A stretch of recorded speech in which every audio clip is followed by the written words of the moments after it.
Neulich hat sie mir ein Laufpass gegeben. Sie erwartet sich schon mehr vom Leben. Alles, was sie am Tag nahm, riet zu leicht. Und was hätte ich bisher erreicht?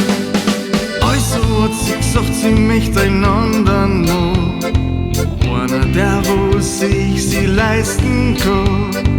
Alleweil die Senden und die Feierei passt nicht in ihr Planung rein. Weil ich mag lachen und singen und tanzen und springen, mag fröhliche Leid um mich rum die ganze Nacht. Ich mag tandeln, nichts zwingen und 2, 3, 4 trinken, mag bloß das Tor, wo's mich wirklich glücklich macht.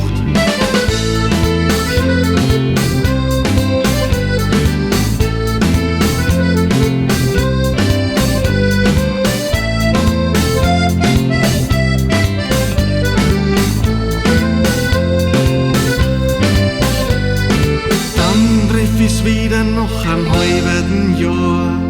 Was war los? Was hat sie da? Sie hat schon ein paar Dates gehabt über eine Flirting-Seite. Aber hat's gesagt, da ist bloß gescheerte Leid. Fast jeder hätte ihr an die Wäschen